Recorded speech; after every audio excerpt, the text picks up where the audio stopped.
91 சங்கீதம்.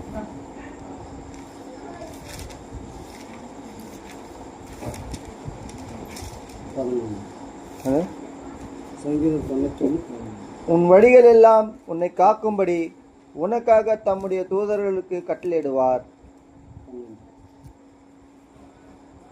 உன் பாதம் கல்லில் இடராதபடிக்கு அவர்கள் உன்னை தங்கள் கைகளில் ஏந்தி கொண்டு போவார்கள். அன்பின் பிதாவே, உமக்கு நான் நன்றி செலுத்தும். கர்த்தராகிய தேவன் வாக்கினாலும் சற்று நேரம் நான் தியானித்து இன்றைய சாங்கிற்கு நல்ல பிதாவே.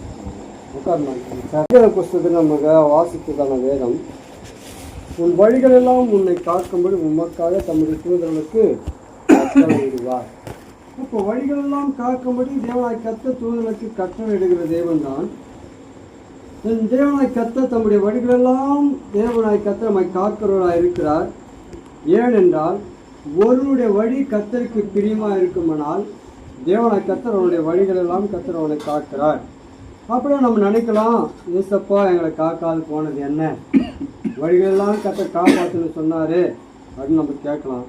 ஆனாலும் கூட தேவனாய் கர்த்தர் ஜீவனுக்கு சேதம் ஒன்றும் அணுகாதபடி கர்த்தர் நம்மை பாதுகாத்து கொண்டிருக்கிறார். அதற்காக தேவனுக்கு நாம் நன்றி செலுத்த வேண்டும். ஏனென்றால் கர்த்தர் ஜீவனுக்கு நஷ்டம் வராதபடி சரீரங்களுக்கு நஷ்டம் வருகிறது. அதாவது ஜீவனுக்கு நஷ்டம் வந்தால் ஒன்றும் பண்ண முடியாது, சரீரங்களுக்கு நஷ்டம் வந்தால் ஜீவனுக்கு நஷ்டம் வந்தால் ஒன்றும் பண்ண முடியாது, சரீரத்துக்கு நஷ்டம் வந்தால் காப்பாற்றிக்கலாம். ஆனால் கர்த்தராகி தேவன் நம்மளுக்கு ஜீவனுக்கு நஷ்டம் வராது, சரீரத்துக்கு ஏதோ ஒரு நஷ்டம் வந்தது.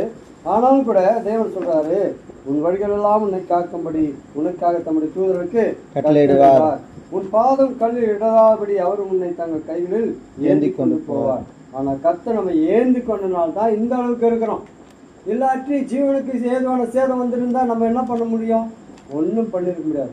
ஆனாலும் கூட கர்த்தர் ஜீவனுக்கு சேதம் வராதபடி மகளை காத்து கொண்டிருக்கிறார். அதுக்காக நம்ம தேவனுக்கு நன்றி செலுத்த. சில சூழ்நிலைகளில் சில காரியங்கள் நமக்கு நேரிடலாம். அதனால தேவனை நம்ம குறை சொல்ல முடியாது. அல்லேலூயா, நான் நல்லா ஜெபம் பண்ணுறேன், நான் நல்லா இருக்கிறேன்னு இப்படியெல்லாம் இருக்கும்போது ஏன் எனக்கு இப்படின்னு நம்ம குறை சொல்லவே கேட்கவே முடியாது. தேவன் நம்மளை ஜீவனை கொடுத்து காப்பாற்றி இருக்கிறாரா, அதுக்கு நம்ம என்ன சொல்லணும்? நன்றி சொல்லணும். ஏன்னா கர்த்தாவே கர்த்தர் என்ன பண்றாரு? ஆற்றிடுவார், காயங்களை ஆற்றிடுவார். இம்மட்டுமாய் கர்த்தர் நமக்கு உதவி செய்த தேவன் இனி உதவி செய்வார். எனக்கு அன்பான தேவனுடைய பிள்ளைகளை, கவலைப்படாதீங்க, கர்த்தர் நம்மோடு கூட இருக்கிறார். நான் கர்த்தரை நோக்கி என் ஆண்டவர் என் அடைக்கலம், என் கோட்டை, என் தேவன் நான் நம்பி இருக்கிறேன் என்று சொல்வேன். எவ்வளவுதான் வந்தாலும் நம்ம என்ன சொல்றோம்? ஆண்டவர் உண்மை நான் நம்பி இருக்கிறேன். நான் தேவனை நாம் நம்பிட்டோமானா கர்த்தர் நம்ம ஒருபோதும் கைவிட மாட்டார். அப்படியானா இவ்வளவு காலமே நம்ம நடத்தி கொண்டு வந்திருக்கிறார். உங்களுக்கு தேவன் செய்த நன்மைகள் ஏறாலும், ஏனென்றால் தேவன் கைவிடுவாரானால் நாம் இந்த பூமியில் வாழ முடியாது. கர்த்தர் நம்மளை ஜீவனோடு கூட வைத்திருக்கிறார். அவர் செய்த நன்மைகளுக்காக ஏசப்பா நீர் இவ்வளவு செய்து அதற்காக நமக்கு நன்றி, அவருக்கு நன்றி தான் சொல்லணுமா கண்டி தேவனை நம்ம குறை சொல்லவே கூடாது. ஏனென்றால் கர்த்தர் நம்ம உருவாக்கியிருக்கிறவர், கர்த்தர் நம்ம பேச்சோடு அழைத்திருக்கிறார். கர்த்தர் இன்னுமா பரிபூர்ண சுகத்தை கொடுப்பார். அல்லேலூயா, கொடுக்காத தேவனெல்லாம் கொடுப்பார். மறுபடியும் மகள் நன்றாய் எழுந்து நடக்கும்படியாக கர்த்தர் உதவி செய்தவர் இனியும் உதவி செய்வார். அல்லேலூயா, கர்த்தரால் ஆகாது ஒன்றுமல்ல.